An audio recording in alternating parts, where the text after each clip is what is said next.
दोस्तों टाटा मोटर्स की बात करें तो स्टॉक के अंदर आज गिरावट देखने को मिल रही है। जबकि निफ्टी ऑटो के अंदर आज तेजी का वातावरण है। बाजार भी आज ग्रीन है, लेकिन उसके बावजूद भी स्टॉक दबाव में है।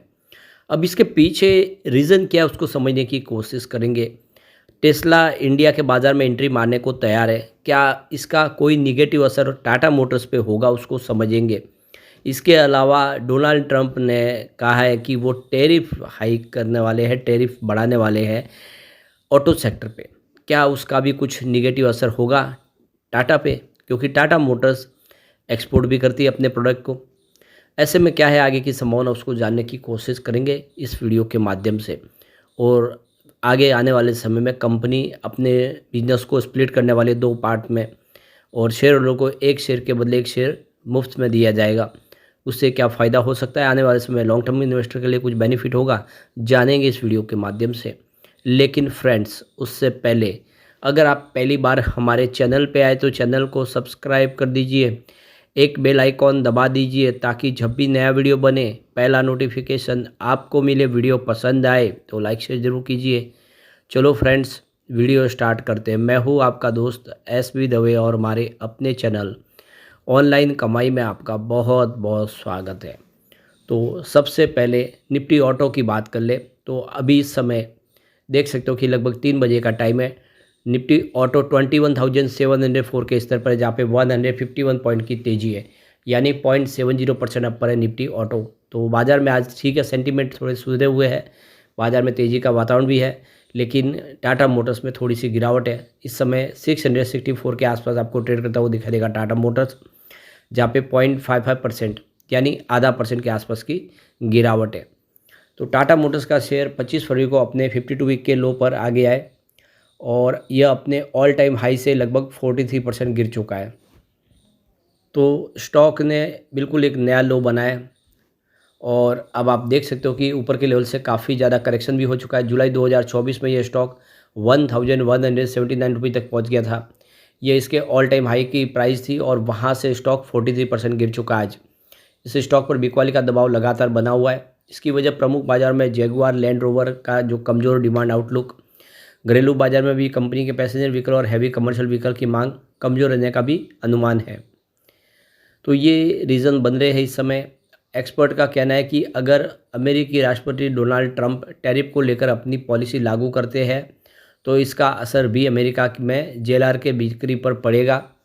जेएलआर की कुल बिक्री में अमेरिका की मार्केट की हिस्सेदारी 25% के आसपास, जो काफ़ी बड़ी है। सवाल है कि क्या टाटा मोटर्स स्टॉक काफ़ी ज़्यादा टूटने के बाद निवेश के लिए अट्रैक्टिव हो गया है। तो brokerage firm Geojit financial service के गौरांग शाह का मानना है कि जेएलआर के उत्पादन में साणंद की बड़ी भूमिका होगी। इस प्लांट में उत्पादन से जेएलआर के मॉडल की कॉस्ट घटेगी। अभी जैसे कि साणंद में जब प्रोडक्ट शुरू हो जाएगा प्रोडक्शन, तो फिर यहाँ पे कॉस्ट कम हो सकती है गुजरात में इनके मैन्युफैक्चरिंग की वजह से। और आप देख सकते हो कि इससे पहले वहाँ पे टाटा नैनो का प्रोडक्शन जो बंद हो चुका है अभी।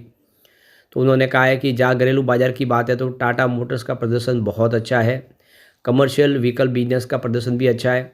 खबर है कि कंपनी अपने कमर्शियल व्हीकल बिजनेस को एक नई कंपनी बनाना चाहती है। मैनेजमेंट ने कंपनी को कर्ज मुक्त करने का लक्ष्य तय किया हुआ है, इसलिए मौजूदा लेवल से स्टॉक के गिरने वाला और ज़्यादा दिखाई नहीं दे रहा है। और इस स्टॉक को लंबे समय के लिए निवेश करके पास रखने जैसा है। यह स्टॉक वाकई में आने वाले समय कमाल कर सकता है, ऐसा ब्रोकरेज हाउस को लगता है।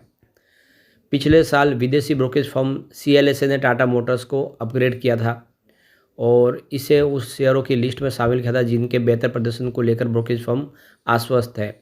उन्होंने कहा कि जेएलआर की प्रति शेयर 450 की एम्प्लॉयड शेयर वैल्यू के टारगेट के मुकाबले अभी एम्प्लॉयड वैल्यू प्रति शेयर 200 रुपये है। इसका मतलब यह है कि अमेरिका में टैरिफ बढ़ने का भी ज़्यादा असर जेएलआर पर नहीं पड़ेगा, और टाटा मोटर्स को यहाँ पे देख सकते हो कि उसका कोई ज़्यादा नुकसान नहीं होता वो दिखाई देगा। तो टाटा मोटर्स के शेयर में आज गिरावट का माहौल बना हुआ है, और शेयर अपने 52 वीक का हाई 1179 रुपीज़ से काफ़ी नीचे आ गया है। एक साल का हाई पिछले साल जुलाई में इसने टच किया था। लिहाजा शेयर एक साल के उच्चतम हाई से 44% कम भाव पे मिल रहा है। फिलहाल एक शेयर के सबसे निचले स्तर पे यह शेयर आ गया अपने जो आल इसका एकदम 52 वीक का नया लो इसने बना दिया है। और देख सकते हो शेयर पिछले साल की अवधि में 29% फीस चल चुका है।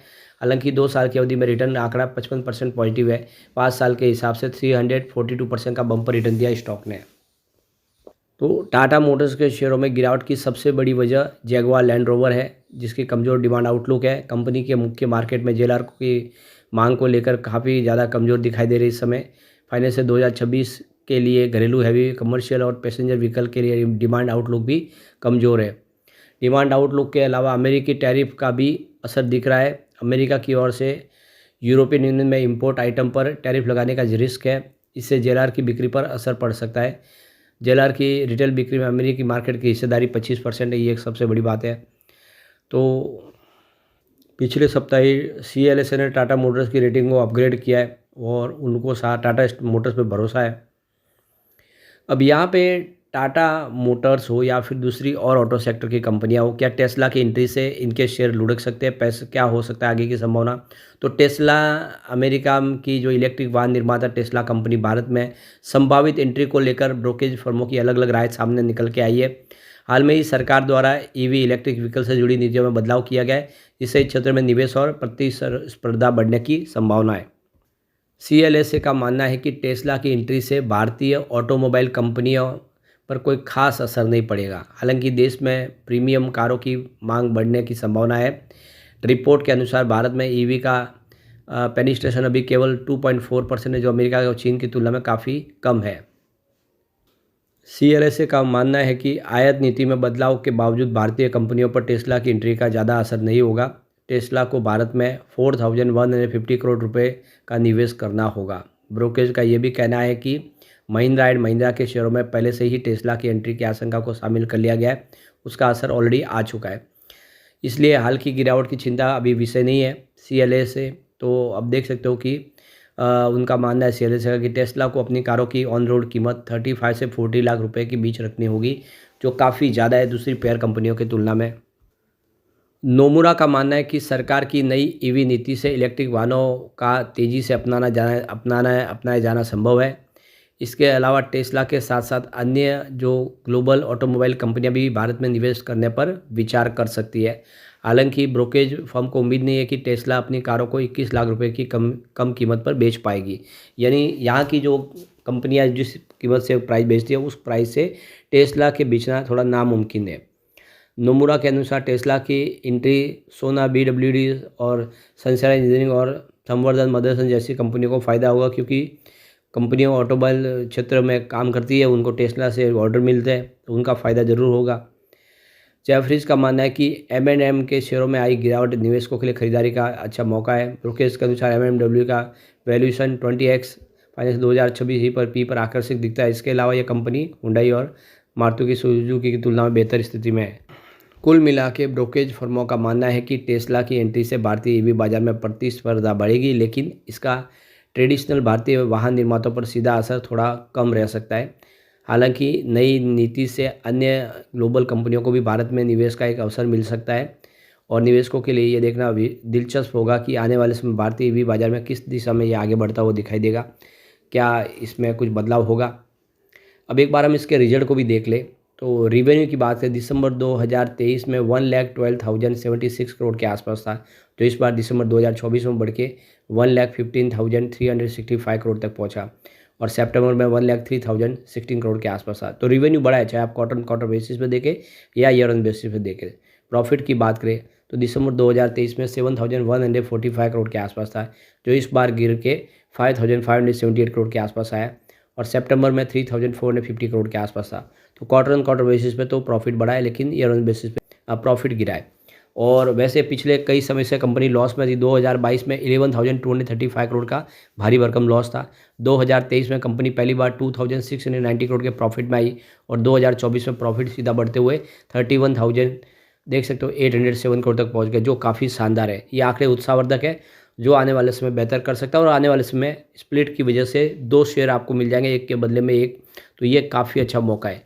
लेकिन फ्रेंड्स, कोई भी इन्वेस्टमेंट करने से पहले अपने फाइनेंशियल एडवाइजर से एडवाइस ले ले या अपना खुद का रिसर्च करें, क्योंकि मैंने वीडियो आपके एजुकेशनल पर्पज़ के लिए ही बनाए। वीडियो पसंद आए तो लाइक से जरूर कीजिए और चैनल को सब्सक्राइब कर दीजिए। Thank you friends.